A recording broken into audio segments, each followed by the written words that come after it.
Hi friends, this is Material Girl 338. I'm going to show you what I do with my stored frozen vegetables and everything, okay? You want to make a quick meal. If you have a Trader Joe's around you, if I remember the last video that I did, um, the third video that I connected into it, I didn't realize I had my camera turned the opposite way, and I can't fix it. So it is what it is. So I just don't have the patience right now to do that. So if you have a Trader Joe's near you, this is a chicken broth, but the chicken broth is it's kind of thick. It's not like a clear liquid, but it's delicious. Okay, so I am going to make a quick, easy chicken soup today. So I'm putting the whole pint or quart. What is it? It's a quart? Yeah, 1 quart. I'm putting the whole quart into a pot, and then I use only my frozen vegetables. I got frozen carrots here.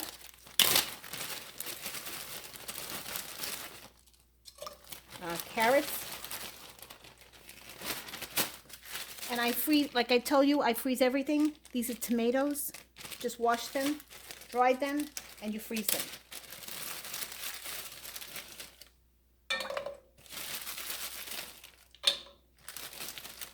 Okay, just to give it a little bit of color. I make a chicken soup. I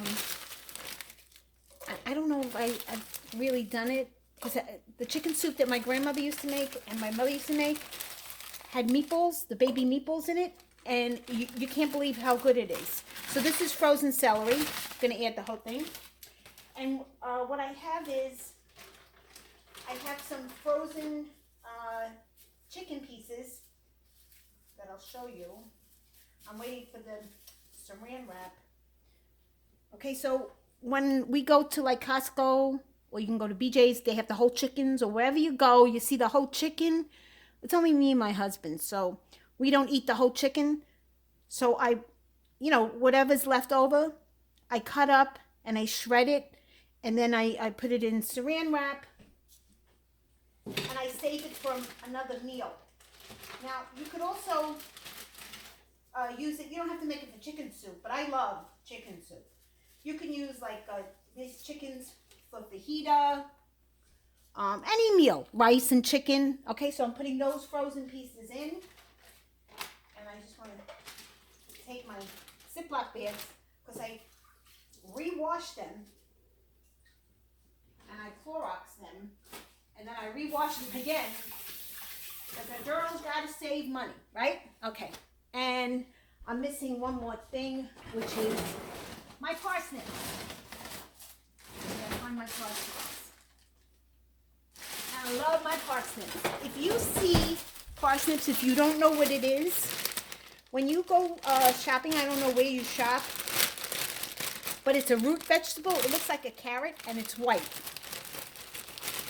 I blanch these. This is what they are. They are white. They are so good. So you just need a little bit of them. You don't need a real lot. My hand is frozen.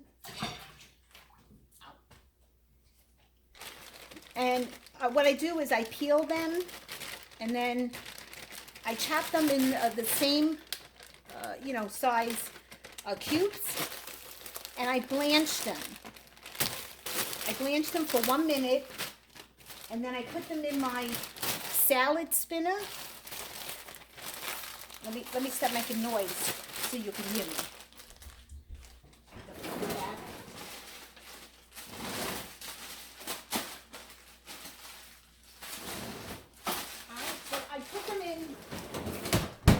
My salad spinner, and I do it like 2 or 3 times. I take all the water out. You got to add cold water. Take them out of the blanching hot water, only 1 minute, and then you blanch them.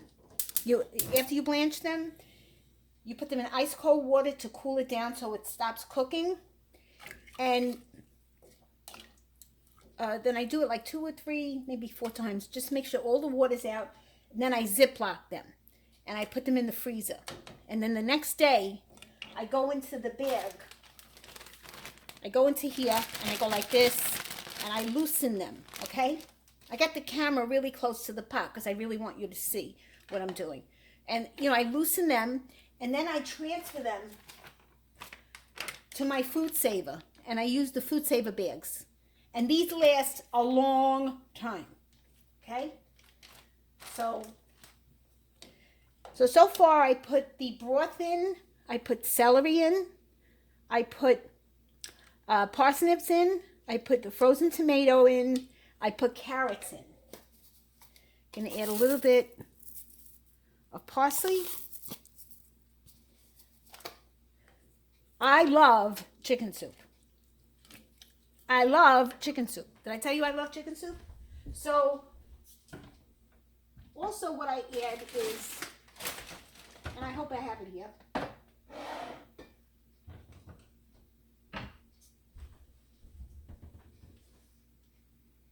Okay, my friends, I'm back. What I also add is diced tomatoes. I don't add the whole can. This is a small can, okay? The diced tomatoes kind of just gives it a little bit of a flavor to it. I will do my real chicken soup, and you will be amazed how delicious it is and how easy it is. It's not really hard to do.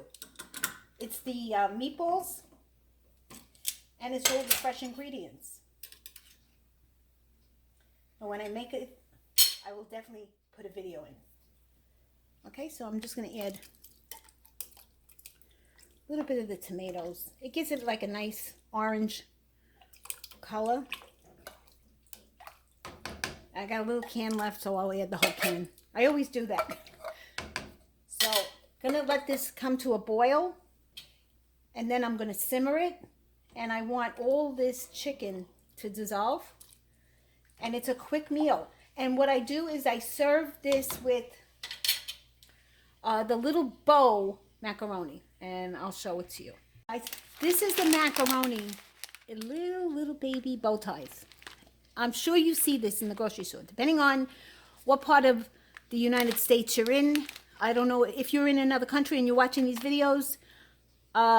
If you don't have that, you could use, I really save this kind. These are the little baby, like a pastina kind. I save this for pastina. And what is pastina? Pastina is, you cook the pasta in water, you beat an egg, you put the egg in that water, and then you serve it, you drain it, and then you serve it with a little bit of butter on top of it, and the kids go crazy for it. These are the little macaronis. I don't know the name of them. The little tiny ones. You can add that. Those are the little bow ties. This is the orzo pasta. I really do not use this kind in the chicken soup. I use this when I make shrimp scampi or a fish dish, like, you know, shrimps. These are the baby tupatinis. I call them, yeah, they are tupatinis. Or you can get the little shells. These are the baby shells. Okay? And when this is cooked, when, you know, everything's dissolved, because basically everything is cooked already, so I don't have to cook it too long, because the more you cook it, the more it evaporates. But I didn't even taste it if I put salt in here. Need a little bit of salt.